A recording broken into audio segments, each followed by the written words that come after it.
manager of history of the Lincoln Saltdogs. Bobby Brown will now be the manager for the 2016 season here for Lincoln. We've also got Jim Haller here. He'll be our pitching coach for this season, and we'll make a later announcement as far as the hitting coach will be coming here shortly. So I guess I'll just kind of open it up to you guys as far as questions you may have for Bobby or Jim. But we as an organization are excited. I mean, we're going into our 16th season at Haymarket Park.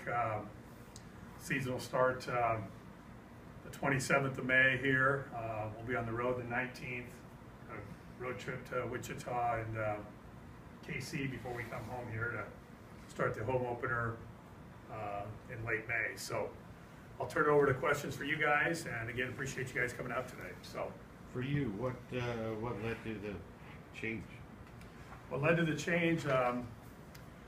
Obi has got some personal family things that he's dealing with. The plan here was really that Obi was going to work another year. We had just hired Bobby back in November to be our hitting coach, and when Obi was going to work a year and I'm going to transition to Bobby being the manager, it's just the plan worked ahead a year earlier than our plan was. But Obi's dealing with some family issues that he just felt that he couldn't be here for the entire season, and so from an organization standpoint, he decided to step down, and we actually added Bobby to the manager's role. To 1 year, 7 years? What's that? How many years contract? Oh, the contract, it's a 3-year contract. Bobby, would just go to you, just talk about just getting this opportunity here to be the Saltdogs manager.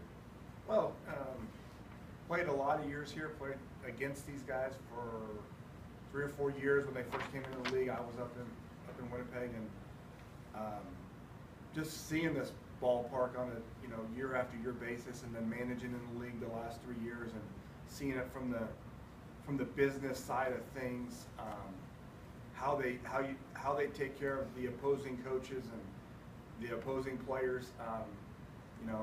Going through this process, back in November when we started. Someone that I respect a lot, that's helped me a lot through this process, that's been involved with this league for 20 years.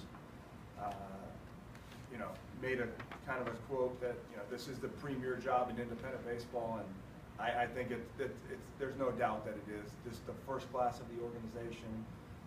The ability to get players here, that it's just, I mean, anybody who's played in this ballpark and has been around this atmosphere would want to play here, and so it was very, very intriguing, and I think it took Charlie, me, and Obi 2 days to get the deal done. I mean, it wasn't it was, hey, you want to come? Yes, and just a no-brainer for me.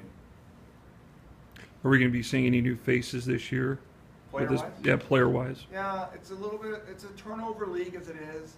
A lot of guys are also moving on with their lives. Guys get married, they have kids, and they don't play anymore. So it's a turnover league. I think 8 to 10, 11 guys is normal for guys returning in this league. I think we're looking at maybe 4 to 8 possibly from last year's club, and it's a never-ending process. I mean, we've been working nonstop for the last 3 months, and the next 4 months it's going to be even busier. Where's your focus?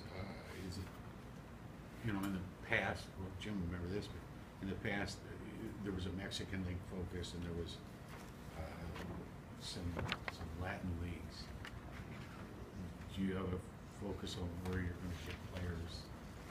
No, not really. I mean, I've been doing the player procurement for a while, and I'm willing to turn over every rock in this country and any other country to find a player, especially if they fit well in the community. That meaning the makeup of the player. I don't care where the guy's from. If he's got great makeup and great ability and can be an asset to our ball club on and off the field, we'll call anywhere and everywhere to find the best players.